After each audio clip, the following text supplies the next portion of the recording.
foreign carriers operating in Nigeria are panicking over the current fuel shortage on the West African coastline. They're concerned about how it will affect their operations during the holiday season.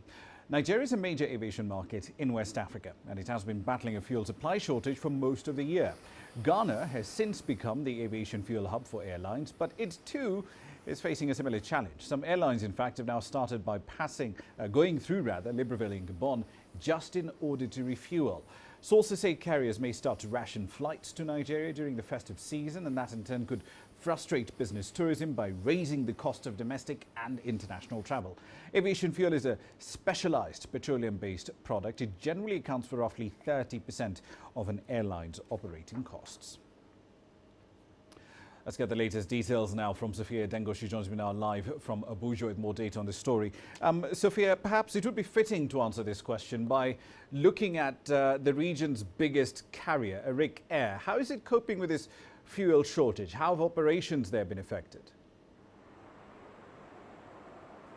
Well, Rama, when we spoke to the MD of Arik Air, as you said, one of the largest domestic and international carriers here in Nigeria and Nigerian-owned, the sentiment that was put forward is this is a temporary situation in which jet fuel does have its pitfalls, and of course, this is one of them. But few have seen a scarcity such as the one that has peaked in the last few months. And Arik Air, along with many other domestic and international carriers, have had to cut back routes to various major cities, not only here in Nigeria, but also to some of the routes that they were incredibly proud of internationally. In the case of Arik Air, fewer flights and even cancellations last minute, really due to jet fuel scarcity. Rama.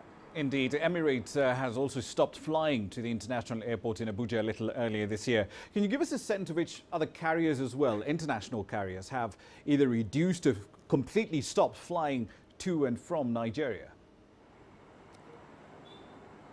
Well, two reasons, Rama. Firstly, when international carriers began flying to other major West African countries, it was a sign to the aviation industry that indeed something was desperately wrong. And also the lack of repatriation of funds. You know, airlines invest in Nigeria and hope that they can take their foreign investment out of the country. And that has been rather limited this year, compounded with the fuel shortages.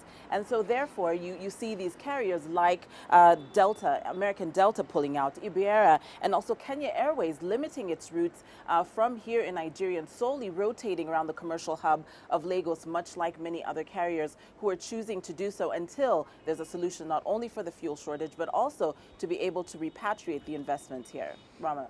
Indeed. Let's move on to the question that probably anyone who's watching this from across Africa will be asking. With all its oil deposits, Nigeria has been the continent's biggest oil producer for quite a few years.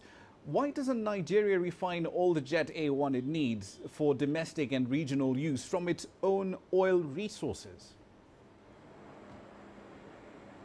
Well, Rama, we've spoken to various analysts. There's no real easy answer or easy solution to that question. But indeed, the question does arise. How does a country that produces such large volumes, almost 2.5 million barrels of crude oil per day, not be able to refine that crude? And the answer is simple. The four refineries that are owned by the National Petroleum Corporation are defunct, and many of those reasons lie either in mismanagement or corruption. But that is having a significant turnaround under this new administration, in which President Buhari is really focusing on limiting subsidies when it comes to fuel to its citizens, and also being able to be self-sustaining in providing the fuel product, the end result of this crude. So, of course, that is in the pipeline. And in the meantime, you see airlines like these struggling to look for supply, especially with limited flow from these suppliers due to the fact that they cannot seem to be able to make ends meet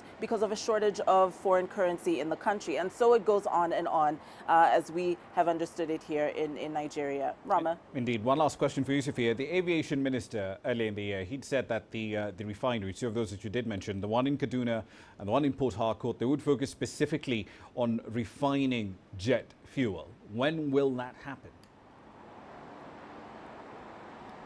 Well, that is a very interesting question, and we are hoping that in the next few days we'll really be able to answer that question. The Nigerian government will be releasing its national budget. It would be interesting to see how much is given to the area of energy and, of course, fuel falling under that category, and how Nigeria will turn around its fate in providing its own fuel and, of course, its jet fuel to be able not only to meet the needs of consumers, but also the aviation industry. So when is still very much up in the air, but hopefully in the next few days, President Buhari's administration will be spelling that out in the national budget. Rama. Indeed, we'll leave it there for the time being. Thank you for the update as always. That's Sophia Dango live in Abuja.